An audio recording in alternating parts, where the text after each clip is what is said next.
China ने पैसे दिए, न्यूजीलैंड ने मदद बंद की, लेकिन भारत क्या कर रहा है? दरअसल कुक आइलैंड एक छोटा सा आइलैंड है जो साउथ पैसिफिक ओशन के अंतर्गत हवाई और न्यूजीलैंड के बीच में आता है। इसका ट्रेडिशनली न्यूजीलैंड के साथ एक फ्री एसोसिएशन रहा है। रिसेंटली चाइना ने एक मल्टी-मिलियन डॉलर्स की डील साइन की, तो न्यूजीलैंड ने भड़क कर जो सालों से चलती आ रही मदद थी कुक आइलैंड को, वो रोक दी। लेकिन देखने वाली बात यह है कि कैसे एक छोटा सा आइलैंड पूरी इंडो पैसिफिक की स्ट्रेटेजी को चेंज कर देगा और भारत के लिए कैसे एक पूरा खेल खुल गया है।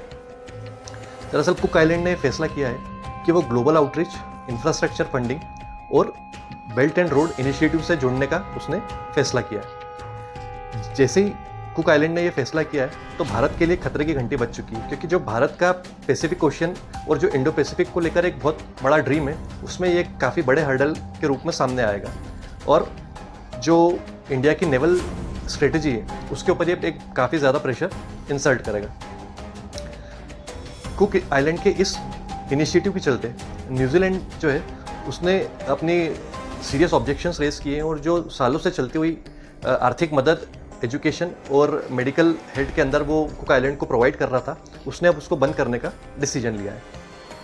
दरअसल वैसे तो ये एक सॉफ्ट पनिशमेंट है, लेकिन इसका घाव गहरा है और भारत को ये केस स्टडी के तौर पर देखना चाहिए कि कैसे जब पश्चिमी देश चाइना के किसी दाव से घबरा जाते हैं तो वो जो एड फंडिंग है उसको रोकने का डिसीजन लेते हैं। यानी कि जब भी उनका कहीं पे इन्फ्लुएंस लॉस्ट होता है तो वो सबटल डिप्लोमेसी की ओर चले जाते हैं। और कुक आइलैंड जो है ये वैसे भले ही एक छोटा सा आइलैंड हो, लेकिन इसका समुद्री इलाका और यूनाइटेड नेशन में इसका वोट काफ़ी ज़्यादा इंपॉर्टेंस रखता है।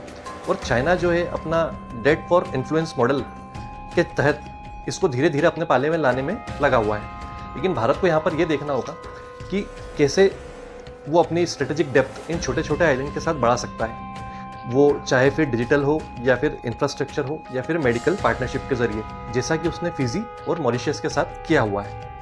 उसी को यहाँ पे दोहराने की ज़रूरत है, क्योंकि कुक आइलैंड जो है उसके अंदर चाइना का जो बढ़ता हुआ प्रभाव है उसका एक सीरियस रीजनल मैसेजिंग है।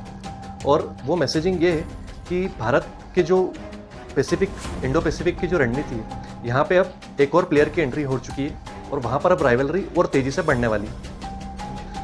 दरअसल भारत के लिए एक मौका है कि क्वाड और आयोरा जैसे प्लेटफॉर्म्स जिसका भारत एक सदस्य है, उसका यूज़ करके भारत इन छोटे छोटे देश और आइलैंड्स के साथ अपनी पार्टनरशिप और डिप्लोमेसी बढ़ा सकता है। भारत को इस दिशा में सीरियस स्टेप्स उठाने होंगे। और जो कुक आइलैंड की स्टोरी है ये किसी बीच के ऊपर खो जाने वाली एक स्टोरी नहीं है, क्योंकि ये पूरी इंडो पैसिफिक की स्ट्रेटजी को चेंज करने की दिशा में एक बहुत बड़ा कदम होने वाला है, क्योंकि यहाँ पर बड़े बड़े प्लेयर्स और बड़े बड़े मुल्क अपने पाँव जमा रहे हैं। लेकिन देखना यह है कि क्या भारत समय रहते यहाँ पर क्विक एक्शन लेगा। वैसे आपको क्या लगता है, कमेंट करके ज़रूर बताइए कि क्या भारत को छोटे छोटे देशों और आइलैंड्स के साथ अपनी एक्टिव डिप्लोमेसी को और बढ़ाना चाहिए।